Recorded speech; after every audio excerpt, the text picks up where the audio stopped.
Ladies and gentlemen, welcome to this week's Inspiring Leadership podcast. I am absolutely delighted to have Todd Gustafson. And Todd is the president of HP Federal and head of the US public sector at Hewlett-Packard, a company I've always had a lot of respect for. And when I was in PricewaterhouseCoopers, we almost got acquired by HP. So my life might have been quite different had that happened. But I've really enjoyed the conversations that he and I have had in advance of this recording, and I'm so looking forward to it. So welcome, Todd. Jonathan, great to be with you today. Well, thank you very much. We were talking about, I think I'll begin with your family story, and then we'll talk about a couple of inspiring leaders. But we were talking about your parents, who are both still alive. You and I are a similar age. I maybe have a year on you, but you're very blessed to have both your father alive, who's 83, and your mother, who's 76. Father sounds like an amazing kind of guy, an Orion P3 pilot. He was also a linesman and lost sight in one eye due to an accident. I mean, what a story, and what special people to bring you up. How have they influenced the values that you have now and the leader you are today, Todd? You know, my parents had me when they were very young, right? If you think way back when, my mom was 17 years old. My father was he was a little bit older, in his early 20s, and I was the oldest child, and I was also fortunate to have both of my mom's parents alive, unfortunately not my father's parents. And you know, it was a typical I would say American relationship, which was founded by love, right, at its core, right, which I think is still fundamental today in terms of families. And as importantly, I would say my parents pushed me, right, particularly as the oldest of three. I have a sister that is 2 years younger and a brother that's 4 years younger. And my parents did not have a lot of money growing up, right? We never had, until I got a lot older, a new car, right? We always had a used car. We had only one car for a long time. And my father was a real Yankee, if you will. He saved and saved and saved. He was a hard worker. He provided for his family. And I would say both my parents were role models. My mom started a employment agency when I was in my teenage years, and back then, a woman starting a business was a little bit unusual if you think back a couple of generations now. And so I had good role models, right, that gave me that foundational element at the home. Yeah, fantastic to have such exemplars to you, and just the normalness of saving and getting by with not very much. I mean, it's nice. Both our parents were pilots, and that was a nice bond for me. And my father did his pilot flying training in America as well. But we also, I remember you were talking about your dad living in a trailer at one stage. We as a family lived in a caravan because my parents also got married quite young, and in those days the Navy wouldn't let you have what they called a married quarter until you were a certain age. I think you had to be 30 or something incredible. And so money was always tight for us as well. So I think those values are important to us, and they sort of stay with us now. Now here you are as a president and in a key role and a head of US public sector. Tell us a bit about the job, and tell us a bit about why you love HP. I mean, you know, you've got to be dedicated to that. Tell me a bit more about it. Well, this year it was a little bit of a milestone for me, Jonathan, which is kind of awesome. Which was I celebrated my 35th year with the company. Wow! I joined this Hewlett-Packard company, and I didn't know what to expect when I joined the company. It was a formidable U.S. brand that focused on more, for your audience, more what we would call data center or test and measurement in medical equipment. And one of the things that I discovered over the 35 years is our company has reinvented itself. It's almost reinvented itself every 5 to 10 years. And when we think about our founders, Bill Hewlett and Dave Packard, who I was blessed to meet when I first joined the company, Wow. were, almost a little bit, not nearly as successful, but mirror images a little bit of my father, right? In terms of their moral character, their work ethic, their innovation. And so there was an assimilation that I drew for me about my dad, right? And both of these, what I would say, giants in the industry.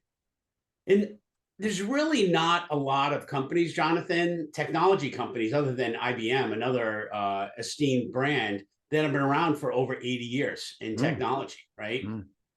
And so as a result of that, I've had the opportunity and the pleasure of having what I would say is 12 different careers inside of HP over those 35 years.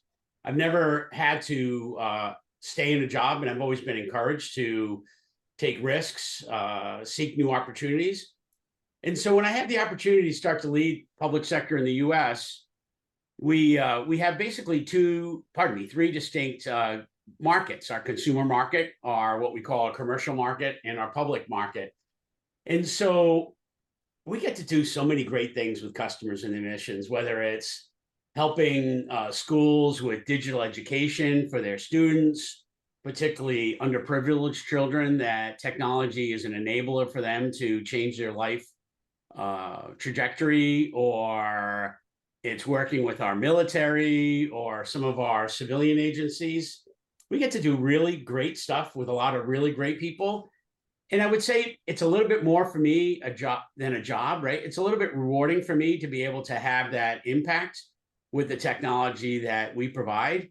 And so I have this philosophy, Jonathan, that I wake up every day in the morning and I look at myself in the mirror and have a 2 or 3 minute pause. And I think about what it is I'm doing, what it is I'm going to do that day, and just a general personal reflection. And I do the same exact thing at night while I'm brushing my teeth before I call it a night. And I think that personal self-reflection is so important, because if I find myself where I get to the point where this is not fun anymore, then I know I need to call it quits. But I'm at the point where I still wake up every day. Look at this conversation that we're having, Jonathan, right? Isn't this awesome, right? That we can have honest person-to-person conversation about what leadership means, right? How do we make an impact in our lives and our world with our colleagues? So I get to do what I love. Well, I just think it comes across so powerfully how much you love your job. And I found that when we had our first chat, it just, you clearly like people. You really enjoy whatever is thrown at you, and also that curiosity with learning and growth. I think is just admirable to see. Who was the sort of the people, the role models for you, that if you pick out a couple of inspiring leaders who have shaped you, or who you're inspired by? Still, there might be sort of CEO type people. Who would the ones be that you'd like to call out, who are still alive and still working? Well, the first one's not alive anymore, but let me tell you a little bit about how this happened.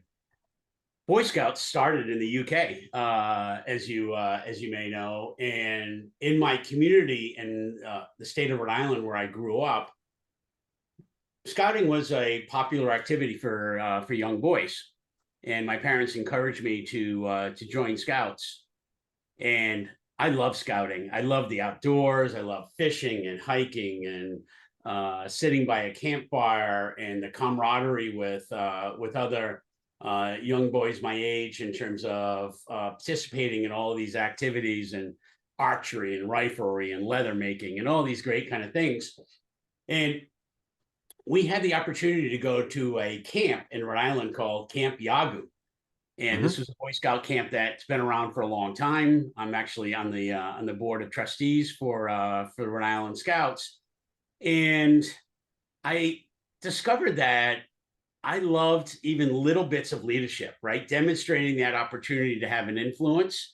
And there was a gentleman by the name of Sal. I cannot remember Sal's last name, but Sal encouraged me to stick with it at a time when sometimes Boy Scouts, particularly in your teenage years, was considered to be less cool. That it was there was a challenging influence, and he encouraged me to stick with it. And I became an Eagle Scout. So an Eagle Scout is the topmost honors bestowed upon scout in scouting. And I have to tell you that all those leadership lessons I learned from Sal around integrity and transparency and hard work are still something I think about today. And it's always remarkable to me how many other Eagle Scouts I bump into that share those fundamental and foundational characters that still are part of who I am and what I'm about. So Sal is one, not with us, but the one that that I had the opportunity to work with is Meg Whitman. And some of you know may know Meg. She was one of the original leaders of eBay. She is now the ambassador to Kenya. She was the CEO of Hewlett Packard Company. And Meg had just a unique, first, she was incredibly accomplished.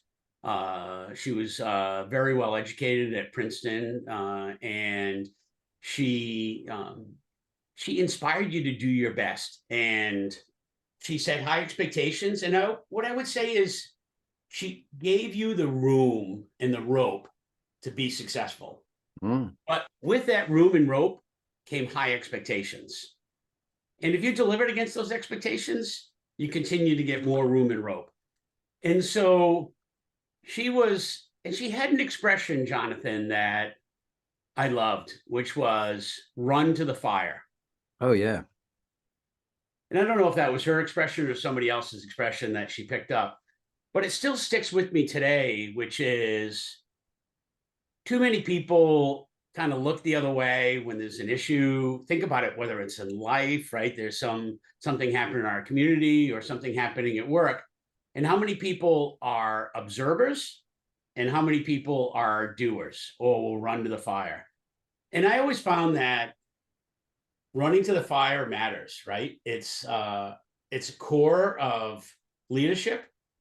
And so I think about that a lot. I think about her a lot. And I haven't seen Meg in a year now. We were at a dinner in New York City during one of her back and forths to Africa, but she's a remarkable leader.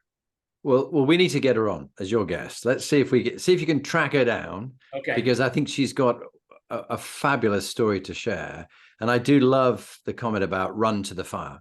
I was once coaching a guy who was part of one of the mobile phone companies, and he was in Japan when they had the earthquake, which caused the problem with the nuclear reactor and all the disasters that happened.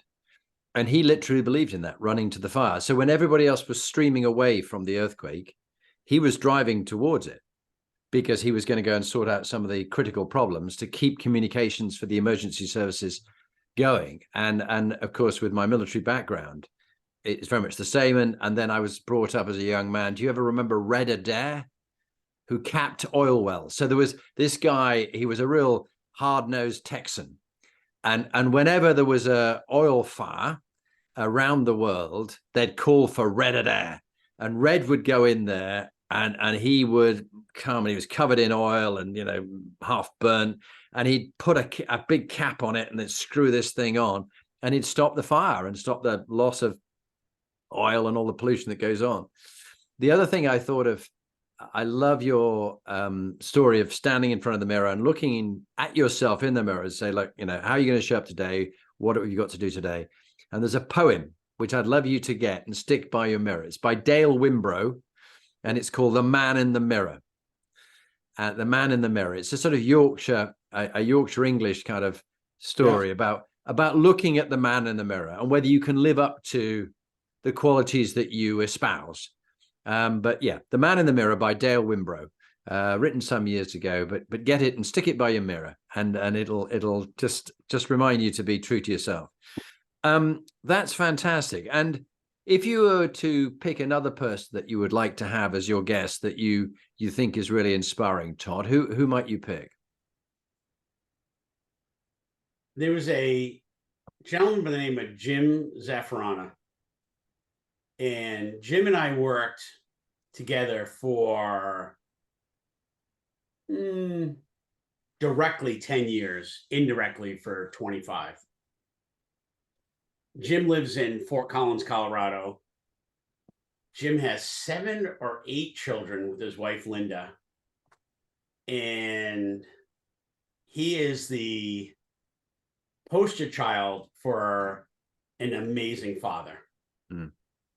The poster child for, actually, him and his wife, Linda, are the poster child for amazing parents.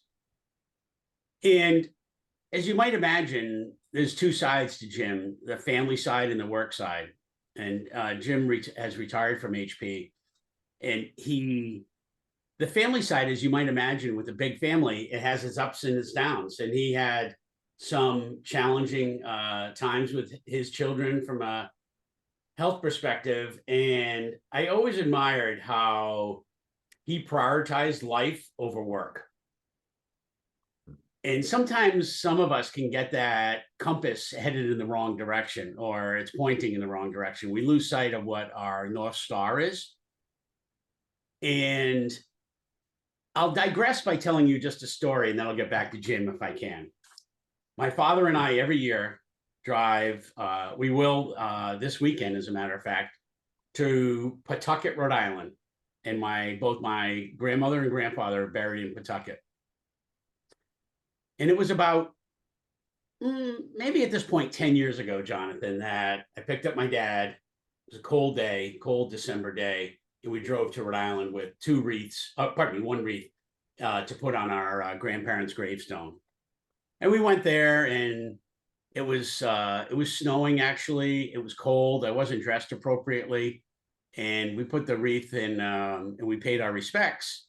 And I was ready to get going because it was fairly cold. And my dad kept me there, and he said, "Todd, do you recognize anything on these gravestones that are unique?" And I said, "I didn't know." This went on, Jonathan, for almost 15 minutes, to the point where I was almost a little bit annoyed, because I'm like, "All right, Dad, tell me what you're trying to tell me." And he said, "You notice that not one of these gravestones says where the person worked. It only talks about how long they lived, their spouse, their children. In some cases, that you might see a reference to a sports team that they loved, whether it was, a baseball or football team, but it didn't say where they worked." And he said, "You and I just spent the last 2 hours in the car. You were on the phone with work the entire time. We didn't have any time together." And he's like, "Make sure you keep it in check." Wow. God. That really gets me. So that really gets me. And so I think about that a lot now, right? Ever since that time, where my work-life balance meter got off kilter, if that makes sense. Oh, by the way, I think if your work-life balance gets off kilter, it impacts your relationship with your colleagues, your partners, potentially your customers. And Jim Zaffarana was that guy that was the epitome of great work-life balance. When he was in the work mode, he was the best.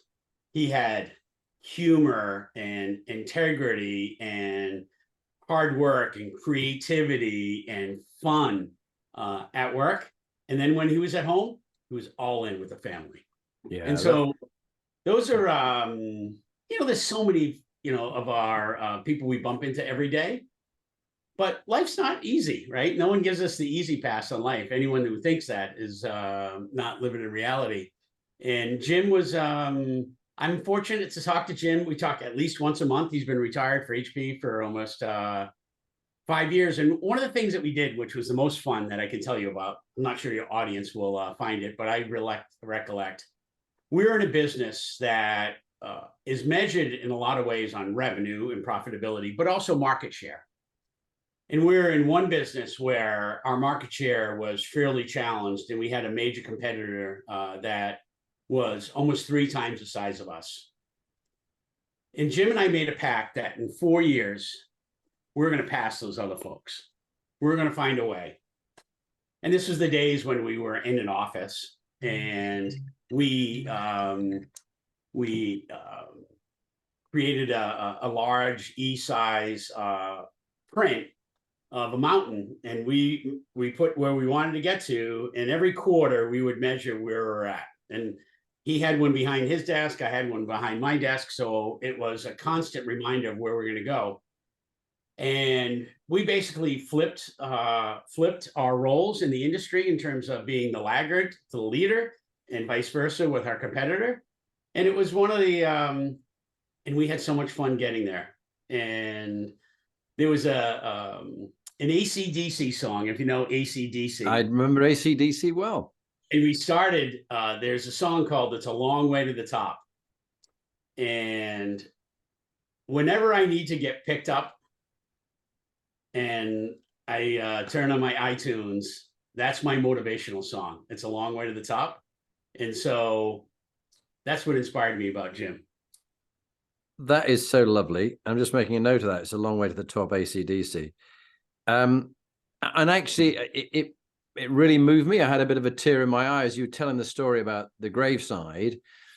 And the moment that you were in the car with your dad, you had that special time to be with him, but you weren't with him. You were somewhere else. And on gravestones, there's always sort of born like me, 1962-2024, who knows? But between those two dates is the dash. And what happens in the dash is really what's important. It's all about the dash, but make sure you don't dash. That you, when you have that moment to be with your father, you're with your father. You know, when you're with them, be with them. And I, as I discussed with you, but some listening may not know, I was 2.5 when my father was killed, saving the life of another pilot. And he died because of a faulty, badly manufactured aircraft. The turbine blade cut through the fuel line, caused the fire. He got Commander Bill White out, and he died in the process, a bit like Goose in Top Gun, where he was sent into the tailpiece through a misfiring ejector seat. What was your father's name? Paul. Oh. Paul, Commander. Jonathan, do you know my father's name? No. Paul. Wow. No, there are some wonderful coincidences, and they're meant to be. So we both have fathers called Paul, and I would give anything, any money I had, any possessions I had, I'd be down into one suitcase if I could just spend a day in the car talking to Paul. And I can't, but you can. And whoever's listening, just remember that, to be with the people you're with when you're with them, when they are alive. And the other day I did an exercise, which I encourage others to do, which is to think of someone you love dearly and what you'd say about them at their funeral. Write it all out, how much they mattered to you, how special they were, their qualities, whatever it is. But then tell them now. Don't wait till they're dead. And we often don't have those conversations. So I told my wife how much she meant to me, Lee. And it was really special to me. And I wish you and I wish others to have the real conversations before it's too late, before they're dead. Totally. I put up my folks' Christmas tree last night. They as they get a little bit older, it gets harder, but just all those little special moments, because life's fleeting sometimes. Oh, all too fleeting, all too fleeting. And it's lovely for those listening, you won't see, but those watching on YouTube, Todd has this amazing sort of Christmas backdrop with little trees and gnomes and Christmas decorations. And it's like a German Christmas market. And behind that, it goes out into his garden, which is just full of trees and a beautiful backdrop. So we're feeling very Christmassy at the moment. Todd, talking about experiences in life that shape us, what was the darkest moment for you, and what did it teach you? I went to University of Rhode Island for my freshman year in college. And after that, I worked on in the summertime, I lived at my grandparents' home in Narragansett, Rhode Island, and decided to work on an offshore lobster boat. And so if you think about lobster boats, you have, inshore, which is day boats, basically, and offshore, where we would go out for 5 days. And I had a great summer working a lobster boat. I loved the ocean. I loved the water. I loved every aspect of it. And I said to my folks, I'm not going to go back to school next year. I think I'd like to continue this, and maybe I'll start my own boat or boats. And this is something that I could see myself doing and loving. And my parents agreed. And I spent the next year working on a offshore lobster boat. And it was hard.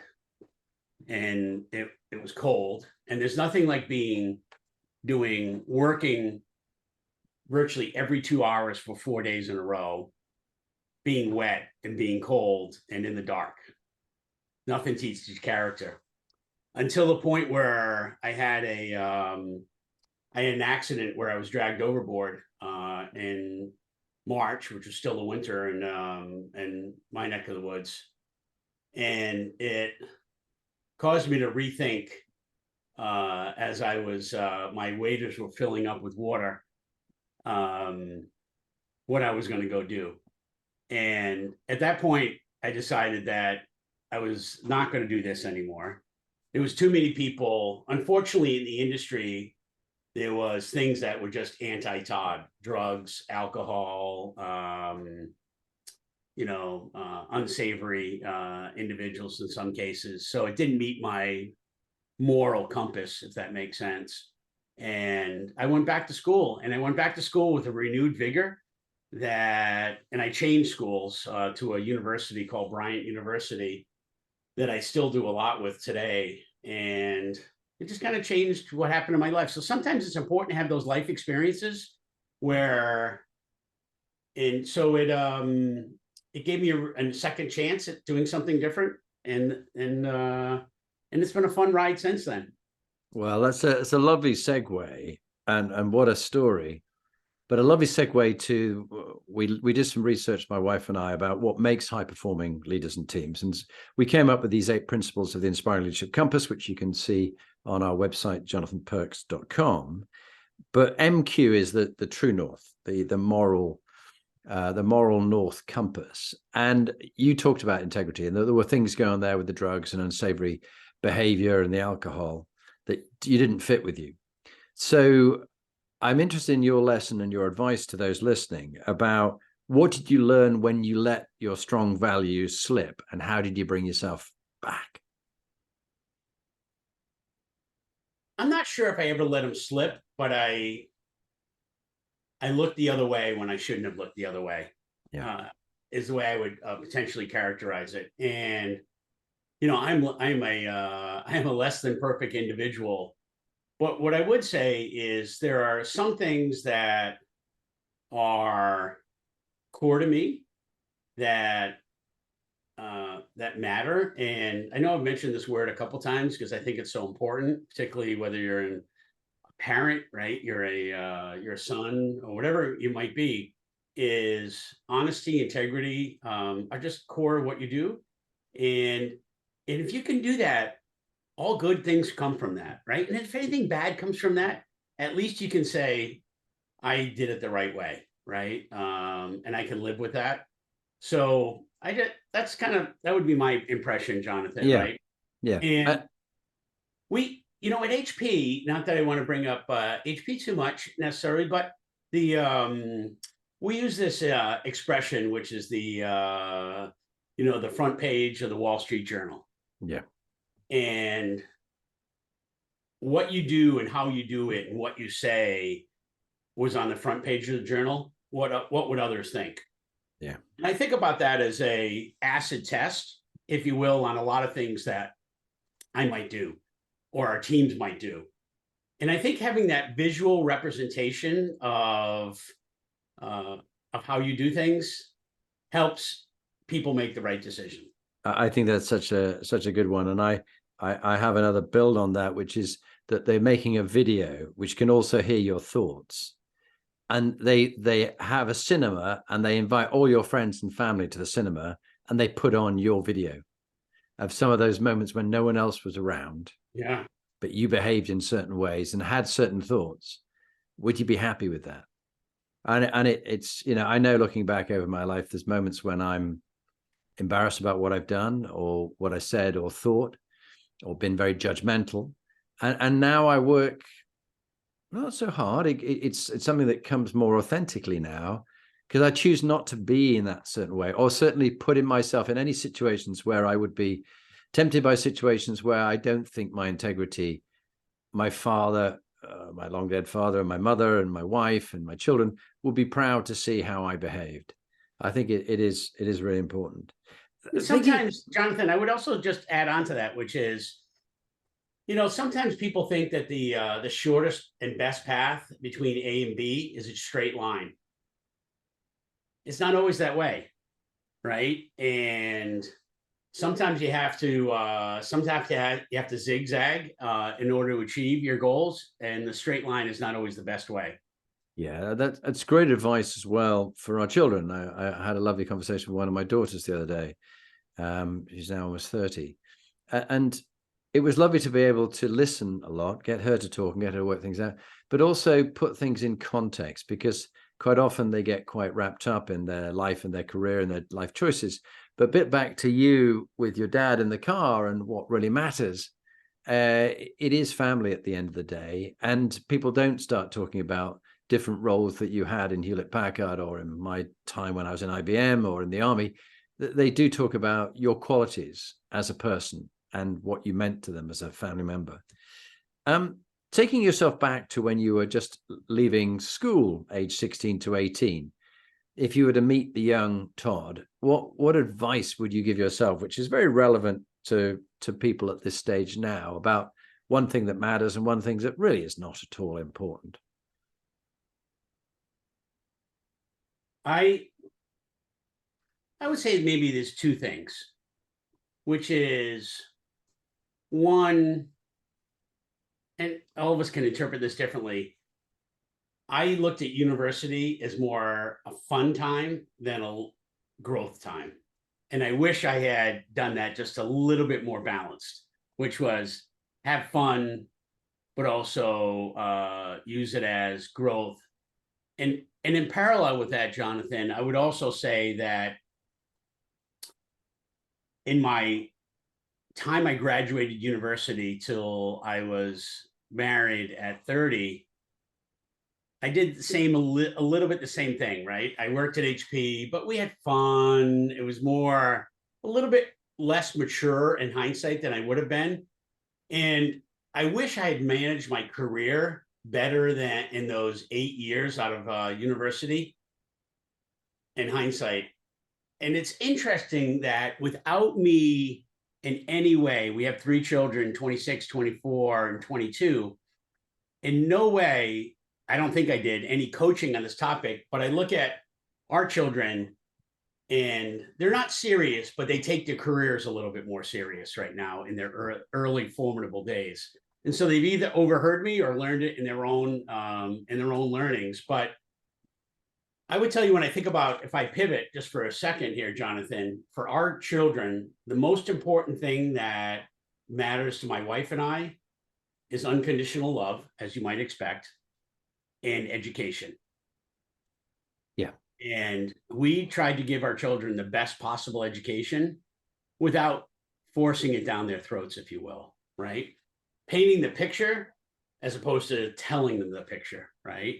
And so those are the things. I'm not sure that went you where you wanted to go, but that's just who I am and what I was about and what I learned. And so don't waste time, because all of a sudden you'll be Jonathan, where you or I are at, right? Which is a different part of our lives, and take advantage of every moment that you have in this lovely place. Yeah, it's so true. We don't know how long we've got left.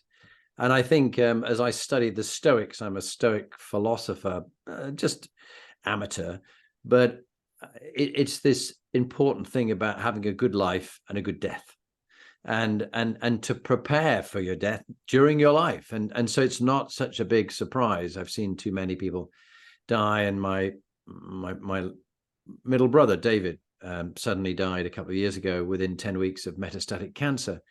And it was just all very quick, and he had other plans of things he would do, and it's all gone. He never had the chance to do that. So I feel I'm already living bonus time. So, you know, my father was 33 when he was killed. I'm now almost 62. I'm having a ball, and I'm really grateful for what I have. And I think that's a key thing. We're often chasing success, getting what we want, but actually happiness is wanting what you already have. And I think we don't appreciate enough what we already have. I'm very blessed in the life and the family I have, and I enjoy that. And it comes on to another theme in the research we did, which is the second element around the compass: purpose quotient, PQ, meaning and purpose. What gives your life meaning and purpose, Todd? Purpose would be, I want to provide for our family. I want to, that's number one. Two, I wish I had given back to my community more when I was younger, right? I found that when I was in my late 40s and early 50s, that became a more prevalent part of who I am and what I'm about. But I wish I had done a little bit more balance in my early years. Now, I did the typical dad stuff, which was coach teams and participated in community that way. But that was more of adjacency to our children, right, than altruistic approaches. And so that's number one, right? And by the way, giving back, I think, is more relevant to or relegated to time than money, right? Anybody can give money. Time is the most valuable commodity that we all have. And so to find that time, whether it's in my community or in scouting or in my university that I attended, I try to find that time. The other thing on time, and my EA would tell you this, is that I try to block off at least 6 hours a week for mentorship. And so at any given time, I'll have half a dozen to 8 individuals that I'll be mentoring. And I also, by the way, have a mentor in the military, an admiral in the military myself. And how important it is to put your phone down, put down distractions, and have a conversation with someone that wants to further their life and their career, and spend that time to give back and give advice and conversation and provide the banter that goes back and forth, I find is super important. I love all that you shared there, and particularly I was caught by this idea of mentoring.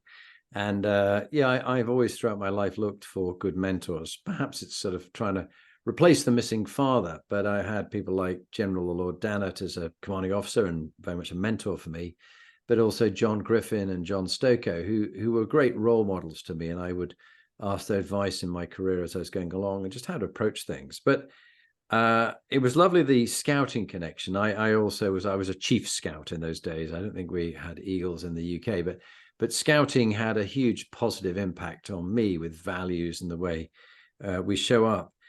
But the other thing is an interesting aspect of our neuroscience of our brain that we do find as we get into our 50s and our 60s and beyond, that we become more pro-social. The brain actually adjusts.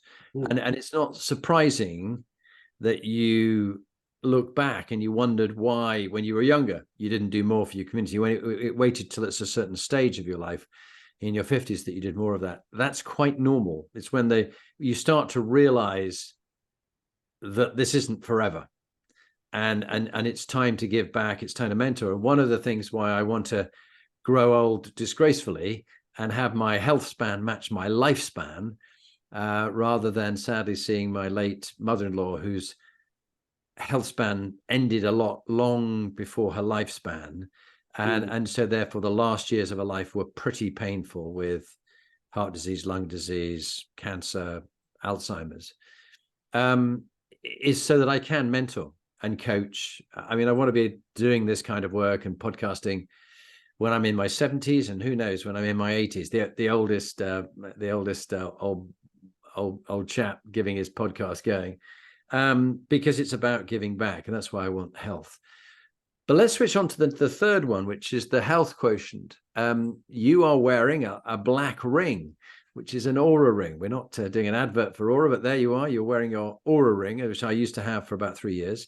And you've got your Apple Watch, and I've got my Apple Watch, and I've got my Whoop strap, which is another device, wearable technology, which, you know, who would have thought that our fathers in their 60s would be wearing anything which would tell them, apart from their chronograph as a naval pilot, would tell them what the time was. And or my father's aircraft, he said, there I was, so low above the wave, there was nothing on the clock but the maker's name. And, you know, they were so low, skimming across the waves, as your dad was out there hunting for Russian submarines. But what's your tip to people about health and well-being, mental health and physical health? So one, I don't do enough of it personally. I'm a little bit work. But my wife's best friend, or one of her best friends, Andrea, when I was when I was in my 30s, she had no family. She was the only remaining family member, and she went to the hospital for outpatient surgery, and I was picking her up and at Mass General Hospital in Boston. And I can remember being, you know, that she was expected to be picked up at 3 o'clock, and I was outside waiting. And I can remember being annoyed that it was 3 o'clock, 3:15, 3:30, 4 o'clock, 5 o'clock. Can't get a hold of her. And where is Andrea? Why is she making me wait so long? And coming to find out almost at 6 o'clock that she was being held over because they discovered that she had an advanced case of ovarian cancer. Wow. Which in many cases, unfortunately, science has definitely improved, but 30 plus years ago, it was a much more serious, and still is very serious diagnosis. And Andrea died within the year. She passed away very young, beautiful young lady. And I was touched in our community by something called the Pan Mass Challenge.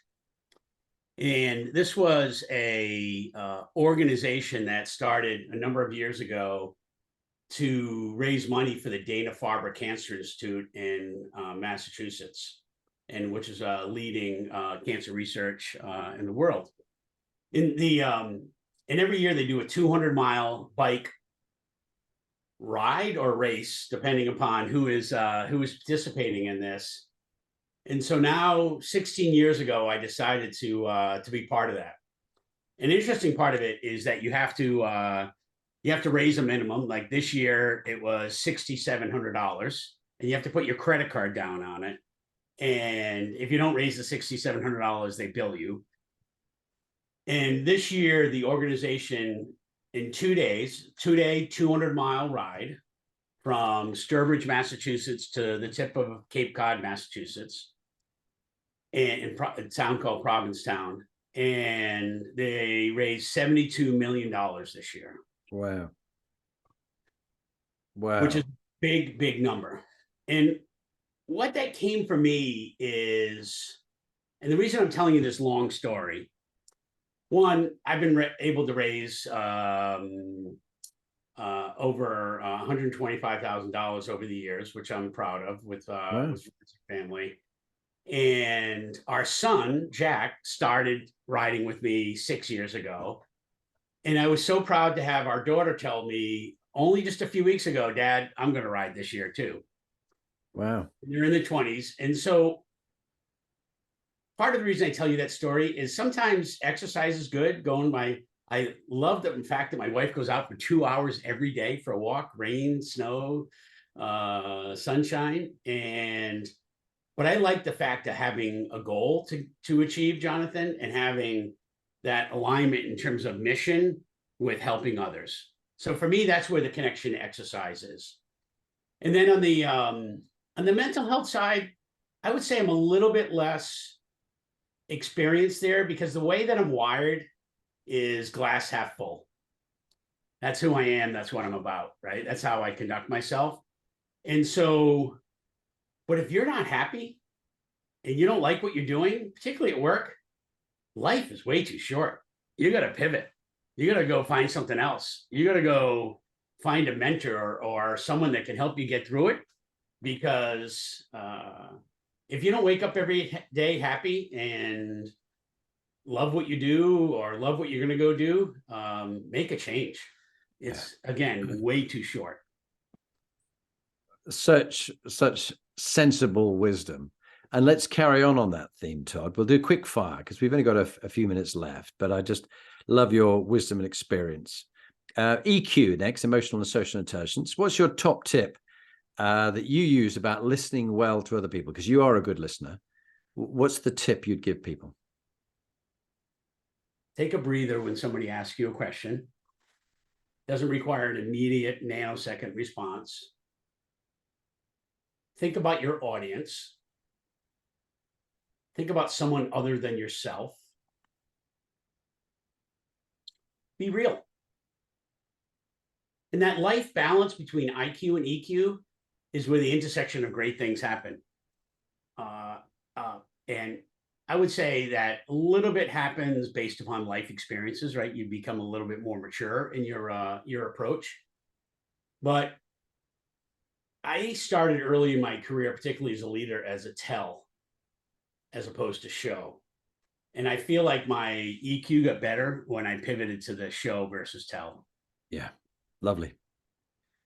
The next one for your top tip is what we call CQ, collaborative, cognitive, cultural intelligence. This diversity, equality, inclusion. So what's your advice to people how to get on with people who are very different from them? I think it's the best thing you could possibly do is to surround yourself with people that are different than you. Guess why? One, life is surrounded by different people, right? We have different experiences, different backgrounds, different cultures, different genders, different religions, you name it, right? We all have different experiences. But if you looked at my staff, it has great racial balance, it has great gender balance, it has great age balance. And I love the fact when somebody will tell me, and I embrace somebody telling me, maybe there's a different way to do this. Because I can be certainly headstrong in terms of what do I want to accomplish, but I find myself listening more than ever. Yeah, great. God gave us 2 ears and 1 mouth, Jonathan. Take advantage of them in that order. Yeah, good sound advice. Lovely. Love that one. Resilience, RQ, the next one. How would you advise people to pick themselves up in times of adversity? I feel like I face diversity sometimes every day, but in life you face other adversity is find a way, right? Even little, what I would say sprinkles of nothing, like just think about, like sometimes you would think maybe losing my job would be a defining moment in your life, right? This will sound corny, but for every door that closes, I'm a believer that a window opens. And think about not necessarily always about the now, but the future, right? See as an opportunity as opposed to a roadblock. Yeah. I know that might be easy sometimes to say, but again, I go back to that glass half full. If you think the glass is half empty, that's true. If you think the glass is half full, that's true as well. It's all in your perspective. Yeah. And your attitude does define your altitude. It's not the fact that you have a problem, it's how you handle it. That leads us on nicely to brand, reputation, image, and impact. BQ, as we call it, brand quotient. You've had 360 over the years, and certainly HP is big into that. How would you advise people to learn from getting 360, which might not be exactly what they like to hear, but they've been given some 360 feedback? How would you advise them to handle it? I was in my late 20s, Jonathan, and my manager at the time, Newton, said, "Hey, it might be a good idea for you to do a 360." And I said, "Actually, Jonathan, I'm going to step back for a second. One of the first things we did at HP, back before we had digital recorders, was we would record people doing a presentation and then play that back for them in a teaching element." I remember my very first time looking at myself giving a presentation, wondering who that was on the tape, because I didn't think it was me. It was me, but it didn't reflect what I thought I was about. And having that mirror reflection, to your point, the man in the mirror, if you will, I think was the book you shared with me, was powerful. But more powerful was Newt asked me to do a 360. And I had about 20 individuals, boss's boss, peers, colleagues provide advice. And then it took about 3 or 4 weeks, and you get the report back from a company that does this for their day job. And I remember calling Newt and saying to Newt, like, it's all coded like by numbers. It didn't have your name on it to protect from a privacy standpoint.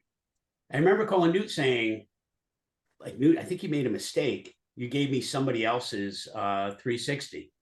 I remember it was like it was yesterday. And he's like, "Oh no, that's yours. And there's a reason why I wanted you to do the 360. And how you score yourself versus how others scored you at that time." I remember Jonathan being horrified at how great I thought I was, and how others didn't think so highly of my contributions. And so I do a 360 every 2 years, not because I'm told to, but I want to. And I asked my team to do it. But there's a colleague in my team, her name is Melinda, and I was just talking to her about this week while I was in Austin, about your brand. It means everything. It can be good, it can be bad, and you can change it, by the way. It doesn't always have to be the way it is. Think about, big company brands, never mind your personal brand. But I think your brand at its core, this is maybe the third time I brought it up, or the fourth time, it has to be integrity, right? That has to be the foundation of what you do in terms of your brand. Trust, good communicator, a regular communicator, all the things that when you think about great leadership, whether it's we're lacking it a little bit in our country right now, but usually our political leaders have that brand. It matters. By the way, it matters. Yeah, so true, so true. Great. And think about your children, right, Jonathan? Right? Do they want a father that they kind of go like, or do they want when they go, "I want to bring my boyfriend and girlfriend home to me"? Yeah, yeah. No, great wisdom. Great wisdom. The final of the 8, before we go into teams and the favorite book and your top tip, is legacy. How would you give advice to someone to work out what they want their legacy to be? The first thing I would say is, if you were to write your obituary, what would you want it to say?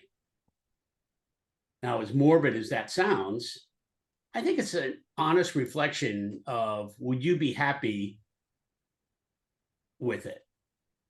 And I would tell you that while I've had a great career and I work for a great company with great people, the things that matter most to me are all family oriented, and certainly community along with that, but primarily family. And so that's how I would just be honest with yourself, man in the mirror. Yeah, I will remember the man in the mirror action you take. I love it.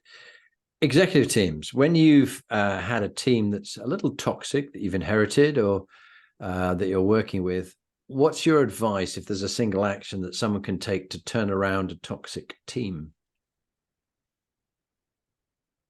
Face the truth. Mm-hmm.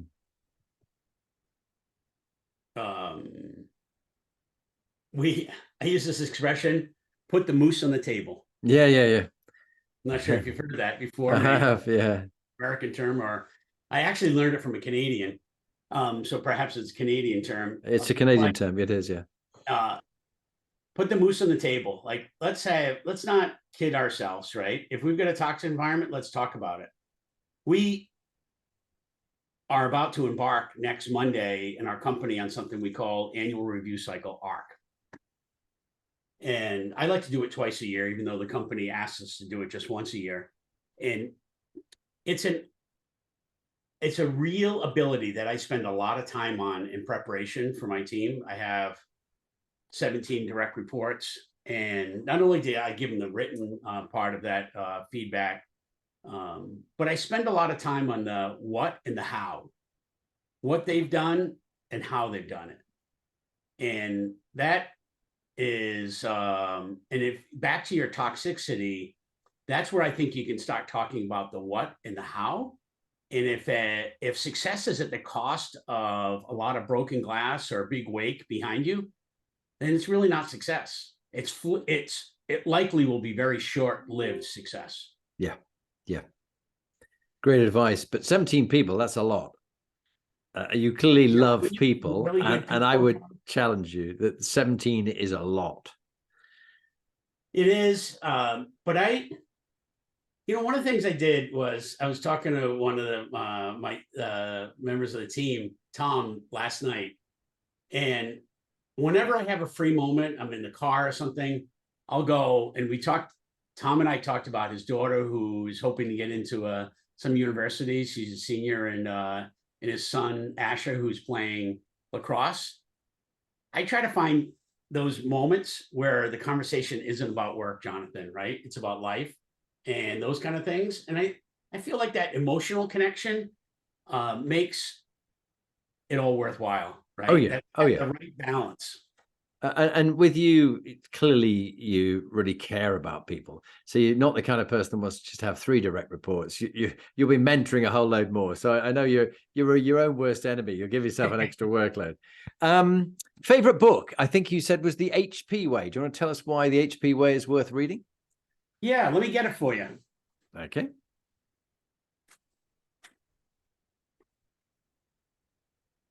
I have it close by.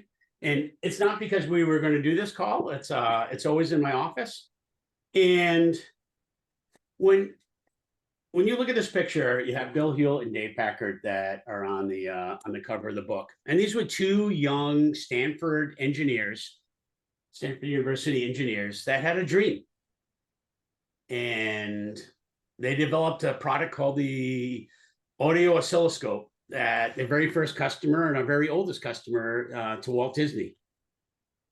And what was why I like this book the most is that it's about life lessons. It's not about business lessons per se, but every one of those life lessons is so relevant to how to conduct yourself. And so simple little things that they did 84 years ago around sustainability and diversity and integrity and all those kind of things, that at that point, diversity, like hiring a diverse workforce 80 years ago, that was highly unusual. And we've been doing it forever, right? Or sustainability. The Hewlett and the Packard Foundations are both one of the largest landowners in the US, and they own this land to keep it pristine as it was, right? So it's for future generations. So they did all the right things, and that compass really helps me out. Fantastic. Well, I look forward to listening to the audio version, which I hope there is one. So we're going to end now, Todd, with you introducing your name, where you work, what you do, and your top leadership, 2-minute top leadership tips. So Todd, over to you. Thank you, Jonathan. I really enjoyed being with you today, and this time has flown by. My name is Todd Gustafson. I work for HP Incorporated, based in Palo Alto, California. I myself am based in Boston, Massachusetts. I have been with the company for 35 years, and I get to do what I love every single day.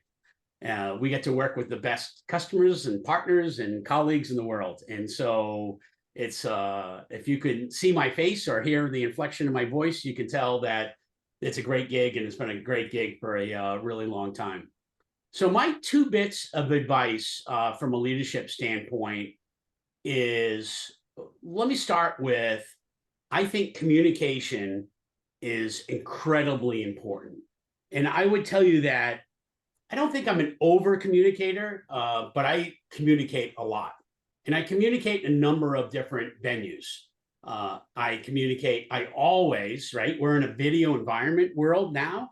I always turn my camera on. You and I would never go to a meeting with a bag over our head, much like having your camera off in a video session. So 1, communicate in multiple venues, written, spoken, video, and as importantly, socially, right? Find a way, whether it's in LinkedIn or other business tools that might be appropriate for you or your industry to go do that. So communication is 1. Parallel to communication is listen. All right. Don't be afraid to ask for feedback. It's a gift. And you may not always like the feedback, but I prevented myself from making some really bad decisions because I ask a lot of questions. Ask. And then the last one, if I could add 3, is integrity in everything that you do. Everything. Never compromise. Great advice. Todd, it's been an absolute joy having you on the Inspiring Leadership podcast. Your enthusiasm, your positivity, and your wisdom is invaluable to us all in 125 countries around the world as people listen to that. So thank you very much for being with us. It's been a real treat.